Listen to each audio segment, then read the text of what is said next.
丽的传说，千百年来唱着同样的歌，为天地万物驱逐苦难，后羿射日，降服妖魔。奔月的嫦娥思念着丈夫后羿，孤守月宫，夜色漫漫，眼泪汇成了岁月的河。观众朋友大家好，欢迎收看三川讲成语，学习中国成语，掌握汉语精华，了解中国历史，领略中国文化。本期节目为大家介绍的成语是嫦娥奔月。嫦娥奔月这则成语字面上的意思是成为仙女的嫦娥飞向了月亮，用现在的话说，就是一个传说中超级美丽的女人飞到月亮上去了。这件事听起来确实是不可思议，但无论真假，这的确是中国一个流传很久的神话故事。中国拥有着悠久的历史文化，在几千年的文化长河中，神话故事是中国文化体系中最具特征的一个文化现象，就如同希腊神话一样，在世界文学史上占有着相当重要的地位。而中国的成语也有着许多与神话传说有着密切的关系，或者直接出自神话故事。接下来就为大家讲讲嫦娥奔月的故事。传说在远古时代，有一个名叫后羿的年轻小伙子，他武艺高强，力大无穷，剑法超群，百发百中。他为人善良，愿意帮助别人解决困难，愿意除暴安良，驱除世间不平之事。后羿有一个妻子，名字叫嫦娥，也是一个美丽善良的姑娘。她勤劳朴实，温柔贤惠。嫦娥和后羿结婚后，过着幸福恬静的生活。那时天上有10个太阳，他们都是天帝的儿子。这10个太阳本来每天一换，轮流当值，为大地万物散去阳光。人们日出而更，日落而息，生活宁静舒适。人们感恩太阳给他们带来的时辰、光明和欢乐，经常面向天空磕头作揖，顶礼膜拜。可是时间长了，这10个太阳就开始觉得有些无聊，他们想要一起周游天空，觉得肯定非常有趣。于是当有一天黎明来临的时候，10个太阳一起升上了天空。这一下灾难降临了，这10个太阳像10个巨大的火球，灼热的温度烤焦了大地，世间万物饱受着突然降临的苦难，真是天地燃尽无去处，遍地生灵遭涂炭。后羿看到了人们生活在水深火热的灾难中，心中十分不忍，便决心一定要射掉那多余的9个太阳，帮助人们脱离苦海。于是他废寝忘食，刻苦练习，希望早日掌握射掉多余太阳的本领。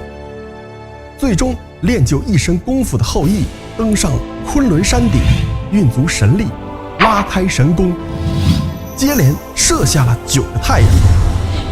剩下的那个太阳请求后羿不要把它射下来，表示愿意老老实实的为天地万物放射光和热。从此天地又接受着阳光的普照，沐浴着春风秋雨，万物又充满了生机勃勃的景象。恢复了以往的平静，后羿射日立下了盖世神功，受到天地万物的尊敬和爱戴。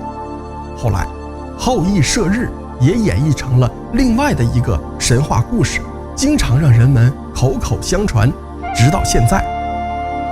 后羿射掉了作恶的9个多余的太阳之后，又和嫦娥恢复了往日温柔恬静的生活。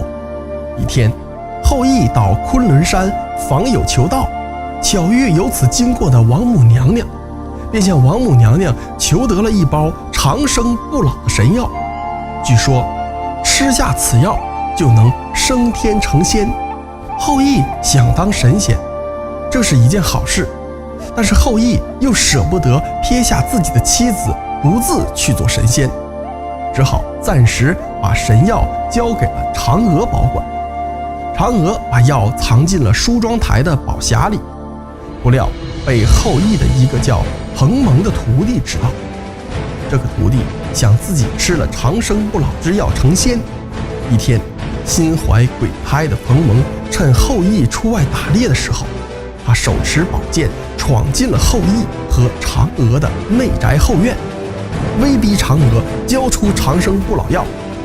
嫦娥知道自己抵抗不了冯蒙，但又不愿意让这种卑鄙的小人得到神药。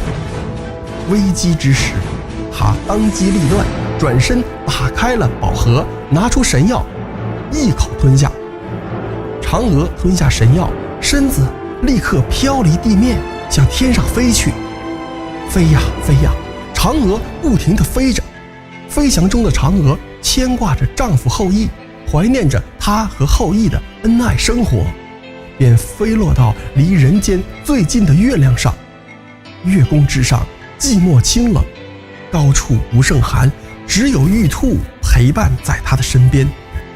嫦娥虽然成仙，但心里十分的凄苦，她时时刻刻都在盼望着和丈夫后羿团圆。后羿听说了妻子嫦娥奔月的事，悲痛欲绝。每天晚上，当月光弥漫时，他都仰望着夜空，呼唤着爱妻的名字。有一天晚上，后羿又在仰望天空，呼唤着嫦娥。这时，他惊奇地发现，今天的月亮格外皎洁明亮，在月宫之上，一个如同嫦娥般的身影在翩翩起舞，似乎还有泪滴垂落在自己的身上。悲伤的后羿急忙叫人到后花园里摆上香案，放上嫦娥平日里最爱吃的点心和鲜果，遥祭在月宫上的妻子嫦娥。人们闻知嫦娥在月宫上翩翩起舞的消息后，也纷纷在月下摆设香案，向美丽善良的嫦娥祈求吉祥平安。从此，这段凄美的爱情故事就一直在民间流传。久而久之，嫦娥奔月也就演绎成了现在的成语。人们现在通常在这个成语比喻一个人远离故土，一去不回。中国的神话众多，同一个故事也可能会衍生出不同的版本。嫦娥奔月也是如此，尽管版本不同，但人们追求真善美的愿望是一样的。嫦娥奔月的成语就是向人们传递着这样的价值观。